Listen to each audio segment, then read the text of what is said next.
Fight Club is undeniably a psychological and social masterpiece, which from a social point of view criticizes the suppression of masculinity, human potential, and vanity of modern lifestyle.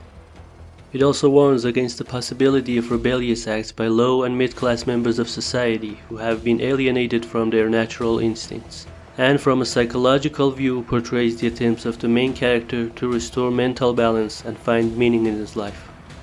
Let's start by analyzing the psychological features of Fight Club, and then we move on to the social aspects of the movie.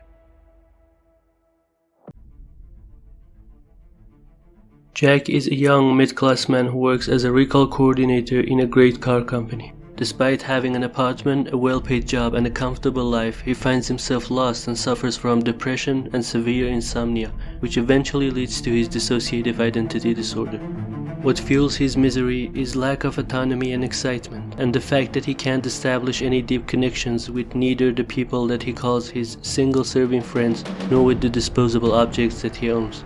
His life becomes a series of predictable and mundane chores, so much so that he desires a plane crash to escape from this aimless routine. Jack obviously craves more excitement and autonomy, but the corporate lifestyle that he has as an employee, and society in general, provides no guide to a healthy and balanced life.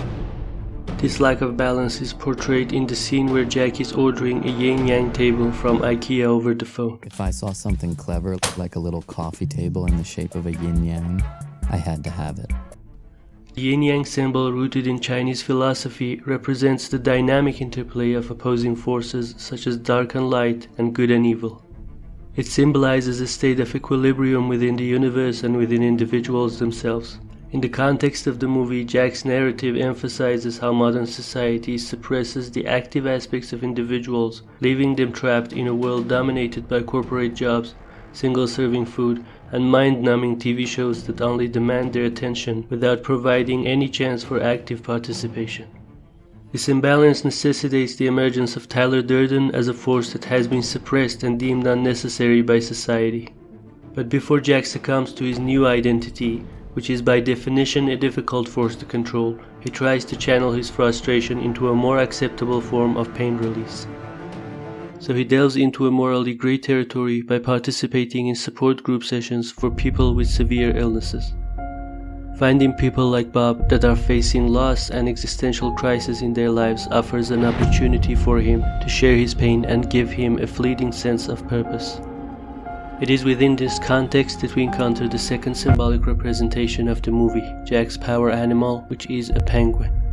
With its black and white coloration mirroring the yin-yang symbol, the penguin also represents positive change, balance, and adaptability.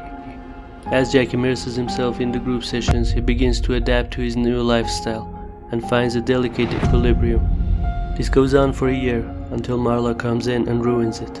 Marla's presence not only reminds Jack of his hypocrisy, but also challenges the pureness of the sessions. It's not only her lying about being sick that angers Jack, but it's her nonchalant, invincible, and resilient traits that make her unbearable. These very qualities represent what Jack really desires, but now that he's adapted to crying his eyes out and being vulnerable in the sessions, he doesn't need them anymore. Marla bursts the bubble that Jack's created using the safe environment of group sessions. Now that Jack is propelled into the real world again, Tyler's arrival becomes inevitable. Now Tyler explained why Jack needed him. You were looking for a way to change your life. You could not do this on your own. All the ways you wish you could be, that's me. But to fully understand the psychological reasons behind Tyler Durden's appearance, we need to pay attention to two main reasons. The first one stems from Jack's unpleasant or even traumatic experiences with his father, who abandoned him during his childhood. If you could fight anyone, who would you fight? Fight my boss, probably. Really?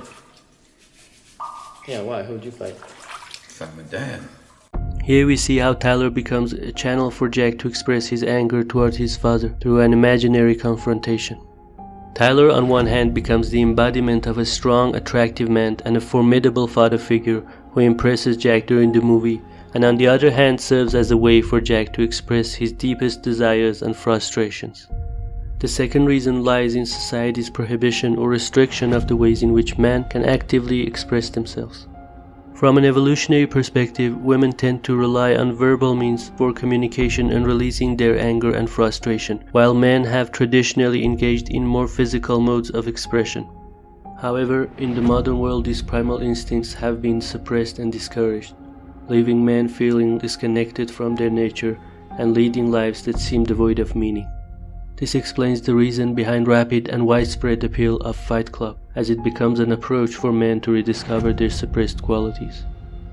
Tyler personifies the missing or neglected identity in the modern human being, symbolizing autonomy and rebellion against the conformity imposed by the governing system. So Tyler came in as a psychologically and socially necessary force to restore meaning in Jack's life and allow him to release his potential. To comprehend the psychosocial criticisms that the movie makes of the capitalist system and industrial society, we should consider Ted Kaczynski's manifesto. But first, a brief introduction for those of you that don't know who Ted Kaczynski is. Theodore John Kaczynski, also known as the Unabomber, was an American mathematician and university professor who later became a domestic terrorist. After killing 3 individuals between 1978 and 1995 using mail bombs, he promised to stop his attacks if the New York Times or the Washington Post published his manifesto called Industrial Society and Its Future. In his manifesto, Kaczynski warns about the detrimental effects of industrialization and the prevalence of technology on nature and the human mind, offering a glimpse into the consequences of our modern ways of living. There are some striking similarities between Kaczynski and Tyler Durden.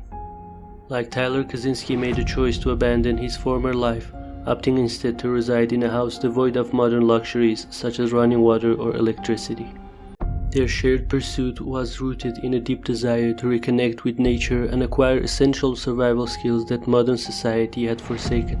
They were both nature-centered anarchists who believed that You want to make an omelet, you gotta break some eggs. Additionally, during the final years of his bombing campaign, Kaczynski signed his explosive devices using the letters FC for Freedom Club, a remarkable parallel to the name Tyler selected for his underground society, the Fight Club. However, the most profound similarity between Kaczynski and Tyler lies in their philosophical insights into the far-reaching effects of the Industrial Revolution and our contemporary lifestyle on the fragile human psyche. One of the most glaring insights centers on the modern man's relentless attachment to material possessions. This attachment emerges as a desperate attempt to find meaning in a world inundated with technological advancements that have seemingly fulfilled all our basic needs.